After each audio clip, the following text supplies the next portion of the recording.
Hey guys, welcome back to The Buzz. I'm Tiara Bree, and today I am sitting with Nick Loren, the writer and creator of Farful Foolong.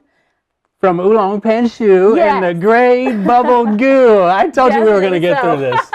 Thank you, Nick. How are you doing today? Thank you. I am fantastic. Well, thank you for joining us. You got the Farful Foolong part right. I got the name. So That's we're good. The biggest part. Absolutely. So I just wanted to talk a little bit about you before we jump into Farful. Oh boy. So what have you been doing in the industry? How'd you get into this? Into which industry? Entertainment. Film. Well, I was a single daddy back in the early 90s. I don't want to date myself too much here.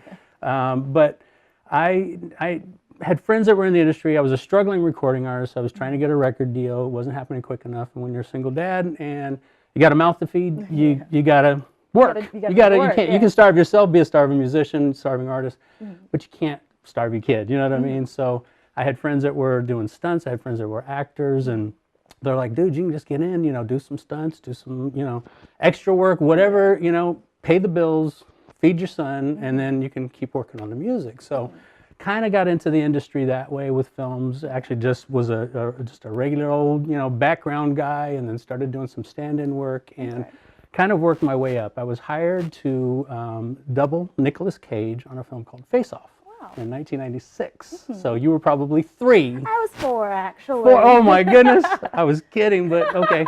So yeah, I went there and I started working on the film. When I got there, I found out that John Travolta was working on the film, right? And I'm like, oh my gosh, because the first movie, as a kid, the first movie that I was dropped off to go see by myself was Grease.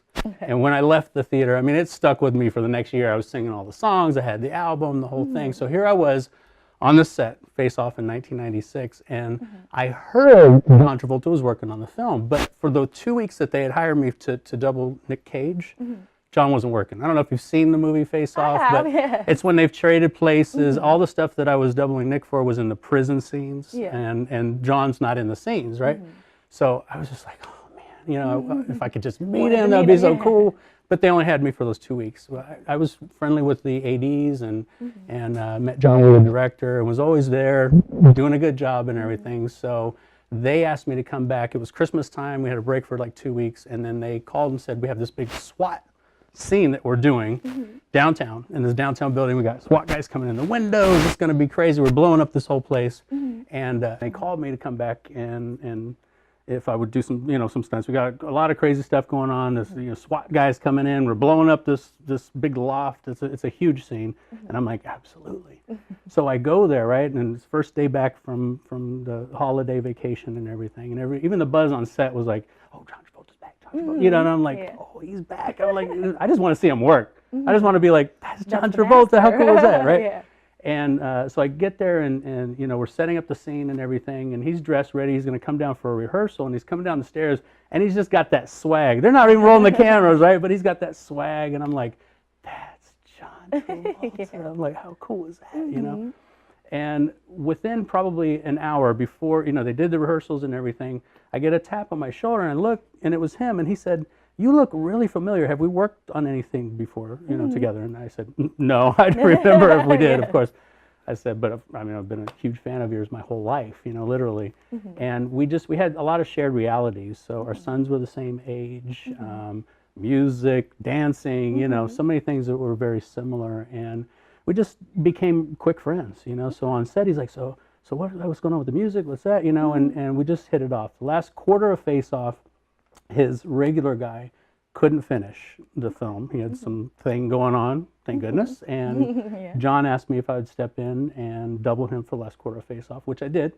And then after that, he called me, and we've just, bonded and became friends for 20 years now. That's awesome. 20, I think, don't quote me, but I think it's 26 films that I've done with John. That is amazing. That's a lot of films. And when you were saying, you look familiar, I thought you were going to say, because he said, you kind of look like me. Talking about himself, you do resemble him a little. Yeah, thank you. That's awesome. I'm the slightly younger version. That's all. Yes, I noticed that as well. And then how did you leave all that excitement and get to writing Farful Foolong? Well, I come in one day, I was outside doing yard work or something, and I come inside, and my wife Denise and Nick Loren, my now 12-year-old, who was 2 at the time, were drawing this cute little furry alien carrot. and it was so cute. You know what I mean? I'm looking at it, I'm like, oh my gosh, how did you guys come up? And he had tennis shoes on, and I'm like, this is so adorable. So I go to bed with that vision, that visualization in my head that night, and at exactly 3 o'clock in the morning, I don't know why, it's like my witching hour. It's never like 2:57 or 3:04. It's like 3:00. I had his name, Farful Foolong, of course, right? And then I started thinking of hair, and then with hair I was thinking of shampoo.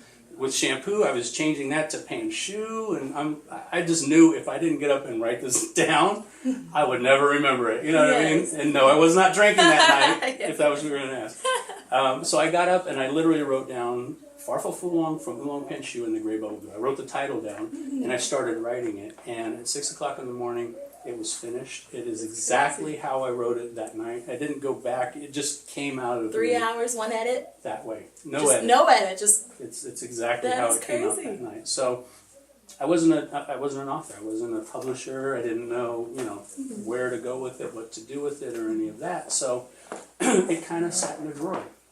Then we left to do Wild Hogs in 2006 in Santa Fe, and then Hairspray in Toronto was right after that.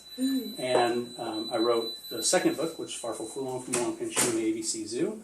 And then when we were doing a tour, I ended up writing what giraffe do on Oolong Panshoo. So there's 3 books in the series, but still, I was inspired to write them, but I don't know I'm just busy with other things, and just wasn't even thinking, where do I go with this? How do I put this out? So it sat in the drawer for 10 years. I was doing a show that I hosted here on NBC, First Coast Living, and I show up one morning like we normally do, and I get the rundown of what's going on this morning, right? And I'm looking, and it says, Bill Dreyer, the curator of the Art of Dr. Seuss, is going to be on the show because they're doing a big exhibit here in town. And I'm like, I can't have the curator of the Art of Dr. Seuss here and not tell him my story, you know what I mean? Because it's very Seussian. That was my inspiration as a kid growing up. Seuss was what inspired me to want to learn how to read. So he came on, and literally 15 minutes before we went live, I told him, I said, well, I wrote a kid's story. And he said, oh, really? And I said, yeah, it's Farful Foolong from Oolong Panshoo and the Grey Bubble Goo. You may not have known, but for millions of years, the Foolongs from Oolong Panshoo visit here. They're cuddly and furry. They're black and they're white from a faraway planet that twinkles at night. And I told him the story. And as soon as I was done, he looked at me and he said, yes. Are you serious? He's like, you wrote this? He said, I've never heard anything that's so Seussian, but it's fresh. It feels like Seuss, but it's not Seuss. And he said, and trust me, everywhere I go, he'd been doing this for 15 years. Everywhere I go, somebody has a kid's story that they want to tell me. They think I'm the guy, if I can just tell him, this is a... So long story short, we did the show. He invited me to the exhibit that he was doing that evening. I showed up at the exhibit. He does his spiel and, the whole thing that he's doing, presentation. And at the end, he says, oh, by the way, so I went to do the show this morning and this happened, right? And all this room full of Seuss enthusiasts. And he called me out and he said, oh, Nick, actually, he's here. Nick, why don't you just come up here and tell everybody the story, right? And I don't get nervous, but I was nervous. You know what I mean? I'm like, why am I nervous? What's going on? Because, it's like a room full of Seuss enthusiasts, and this is my baby, and so I'm like, wow, if they don't like it, this is not a good thing. But I started telling the story, and at the end, in his words, in Bill Dreyer's words, he said the place literally erupted in cheer. And afterwards, he asked me to send him the 3 books. 2 of them, they were just manuscripts at that time. The illustrations weren't done. And he said, I want to send these to Audrey Geisel, to Mrs. Dr. Seuss, who's at the time she was 91. And I said, really? I'm like, if she just read them, I'm good. Even if I just know that she read the books, I'm done. You know. And so I got him everything. Literally the next day he had it. He sent it off to her. A couple weeks later, I got a letter from on Cat in the Hat letterhead from Mrs. Dr. Seuss, Audrey Geisel, and I was literally in tears.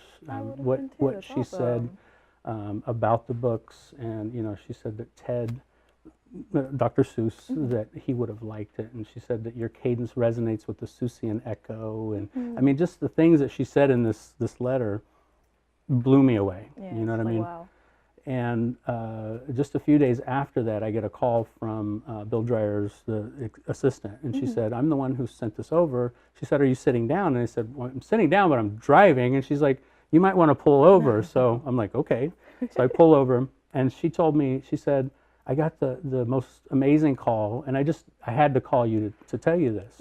She said, "When Audrey Geisel, when Mrs. Dr. Seuss received your books," she said, Claudine, I think her name is, who was Dr. Seuss's assistant for 50 years and still works with Audrey Geisel.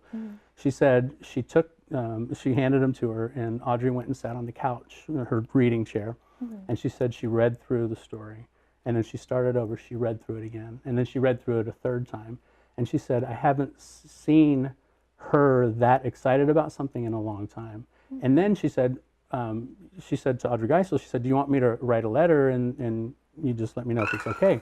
And she said, "No, actually, I want to write this myself." So these were her words dictated, you know, and then she signed it, which, what I'm told, she hadn't signed anything for a long time either. So it was even more meaningful. So that was my aha moment, to get a long way around to answering your question. That was my aha moment, and I knew that something needed to be done and that we needed to put these books out there. And if I could inspire one kid the way that I was inspired by what I read in Dr. Seuss, and inspire kids to want to read and make it exciting and make it fun and memorable, and to get those creative juices flowing, that it would all be worth it. So we decided we need to do it. And to publish it, we wanted to do it ourselves, because we didn't want to just throw a book out like with a publishing company, rely on them to see the vision that we saw, to really make a difference, not just put out another kid's book, but really make an impact on children, on literature, on creativity, on getting kids to think outside the box, on wholesome, good stuff that we have a lack of these days. Yeah, you know? and especially in Jacksonville. I think you brought a friend with you today. I sure did. It's Farful Foolong from Oolong Panshoo and the Gray Bubble Goo. Farful, Hey. how you Hi, doing? Farful. So Yeah. You can sit here. Take my seat. Take my seat. Hi, Farful. What's happening? I like the hair. I get the Panshoo now. You get it? The Yeah. shampoo, yes. Well, there you go. Hi, Shampoo Farful. Panshoo. So this is the man. This is All the right, dude all right. from Oolong Panshoo who's With making the sneakers. everything I was like, happen. I like Farful. Well, and I'll so tell you here the in whole Jacksonville, story. you all go to, hospitals. You help the younger kids. I think it was? Yes, yeah. Wolfson, Marilee Buckley, she's on the board of Wolfson's, the Women's Board, and which deals with Wolfson's Children's Hospital. She had reached out to us originally, and she asked if we would come to Wolfson's and we've created a live show. So there's a live show with Farful. It's about a half hour. You know, it's really geared towards kids that are very young to about 6, 7 years old. So it's, wholesome, good, fun, interactive, gets kids excited about reading and all that good stuff. I know, and it's you, and we got Farful there, which makes everything so much worth it. So she had asked if we would come to Wolfson's and do our show, and then come and meet the kids. And from that, we've spawned into a much bigger purpose. So after that, we did do Wolfson's Children's Hospital. We were able to donate 200 books to the kids at the hospital, bring up the spirits. They had broadcast it to all the rooms, so kids that couldn't come down to the media room and watch the show could watch it in the rooms. And then others, we went up and visited them and all that. We also did Nemours Children's Hospital. And Farful is really curious. I was like, In a minute, he's going to come over and start checking your hair, because I know he likes your hair, don't you? Yeah, I know. I see you eyeballing it. Just like yours, though. You got like cool you have hair. nicer hair than me. I like yours better. Well, we'll have a fashion show. How's that? A Sounds fashion good. off. So there's that, and what spawned from everything that we're doing is it's inspired Panshoo Kids, which is said, "Don't you falling asleep? Or are you just checking all the My shoes?" Is it the shoes? I like your shoes Oh, better too. yes, we could do I trade. know. We could trade hair, trade shoes. You could trade. I'll take that, Your Farful. feet might be a little big for her, though. We could Maybe, try it, though. know. We could try it. We've started Panshoo Kids, which is a 501c3 geared towards early childhood literacy. And again, inspiring kids to want to read, inspiring them to be creative, inspiring them to really make a difference. And we want to make a difference. So it's separate from the publishing company, which is Panshoo Books, but it was inspired by the work that we were doing and what we knew we could do.